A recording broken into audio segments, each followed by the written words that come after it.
Another week, another report about a new potential TV deal with the UFC. What's the ideal number of pay-per-views per year? What issue are we too easily ignoring? Why is it so important to have a name ready to call out in your post-fight interview? All that and more in this week's TMB. To ask a question of your own, tweet to @BenFalksma. How does the UFC gain from the proposed new TV deal? 15 events on a brand new, unproven streaming service seems to reverse at least some of the progress the company's made. Also seems like nothing more than a cash grab from the company and the networks. Johan Castro, @the Castro, April 18, 2018. Let's keep in mind that these are all just reported proposals at this point, with nothing official yet, and sometimes these things get leaked to the media as a negotiating strategy. Granted, a report in Variety means a little more than one from TerraZones.com, but it's still worth remembering that we were asking similar questions about a different reported deal just last week. Say the Variety report is accurate. Say the UFC is considering splitting its content between Fox Sports and ESPN, and say ESPN plans to put live UFC events on its new subscription streaming service, ESPN, which costs $4.99 per month. What would that mean for fans?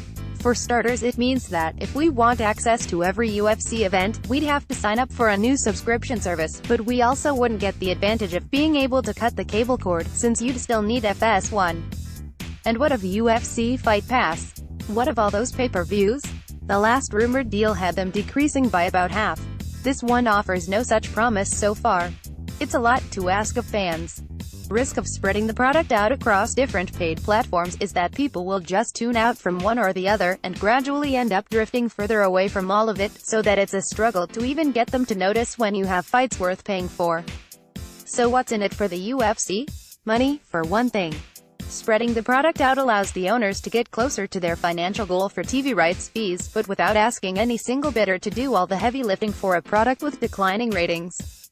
Also, when it wants to, ESPN can really push a sport into the mainstream consciousness. And historically, it only wants to if it sees a profit for itself in the exchange. Fox Sports might like the deal because, while it doesn't need quite this much UFC, it still needs some to fill out the schedule. That's what the big companies involved are likely thinking.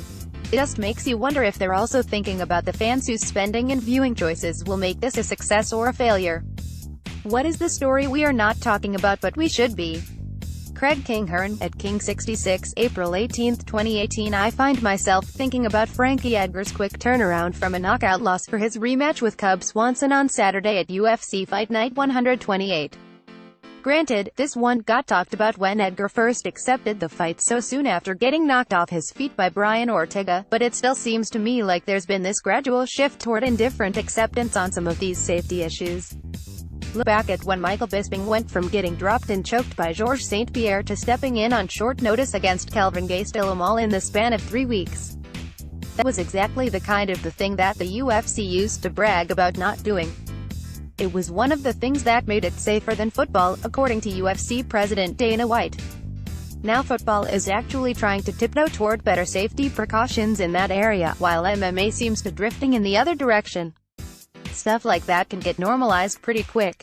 It doesn't happen, then it happens once, and then it happens over and over. Pretty soon it's just normal and then we don't talk about it at all. But maybe we should. Ages ago you wrote a piece about fighters being told to basically act like they'd won final round to sway judges. Seems to be getting more important to say something interesting at call out and name in PF interview, even after wars. Your advice to fighters on this at avoiding it. WWE theatrics? Nick Jolly, @Nick812, April 19, 2018. I don't think it's WWE theatrics to ask for an opponent by name after you win a fight. I think it's taking control of your future, since the alternative is to stand there and say that you'll fight whoever the UFC puts in front of you, which is pretty boring. I'm not saying fighters need to manufacture some beef. Every fight does not need to be a grudge match. But when you have that precious few moments of mic time, make it count. Give us some idea of what you want your near future to look like. Pick an interesting next fight for yourself, and make your case as to why you should get it, and we should watch it. Because if you don't, man, there's more fights after yours, and probably another event next weekend, and the weekend after that. It's way too easy to get lost and forgotten in that sea of content. Sometimes you have to make some noise to get noticed. How in the hell am I supposed to watch the CM Punk fight without laughing hysterically as he tries to wrestle a journalist on PPV? How do I not laugh, I say? Big Fat Tony, at Largatoni, April 18, 2018. It's not just how many pay-per-views, but how many total events, since the number of events will affect how loaded with good stuff the pay-per-views are in the end. For instance, the UFC actually ran more pay-per-views in years like 2010 and 2011 than it does now, but it still ran fewer total events. Back then, you might go straight from one pay-per-view event to another, with no smaller shows in between, which is pretty much unheard of now since the UFC has to provide so much content for Fox Sports. The result of this shift in strategy is that fights that once served to bolster a pay-per-view lineup now become fight night main events. And not just one fight night, either. We're talking tons of them, so that instead of one good cable TV card, there are 2 or 3 mediocre ones. I think the ideal number of events is somewhere between 25 and 30, with no more than 12 of those as pay-per-views. You figure an average of 1 pay-per-view a month, plus 1 cable TV or network TV card per month, and you have 24 events for the year.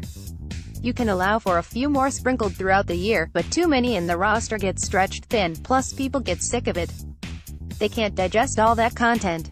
They can't get excited about what's coming next. If you want to build anticipation, it helps to let people miss you at least a little bit. Mike Perry is fighting Yancy Medeiros in July. I have mixed feelings about this. It should be an entertaining fight, but seems like too much too soon for Perry after fighting so much lately with less success than one would hope. Thoughts? Tracy Dickinson, Atrocity 777788887, April 18, 2018. The problem with being a fighter like Mike Perry, who pretty quickly turned into one of the UFC's favorite new guys, is that it's tough to downshift from that. You get a big push, and with it a sudden jump up in competition, and then maybe you lose a couple fights.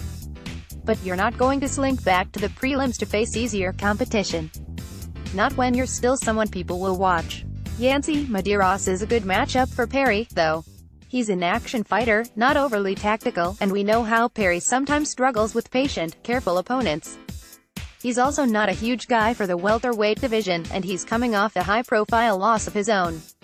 Plus, late July gives them both some time off to refocus and come back strong. What is up with all the interim titles?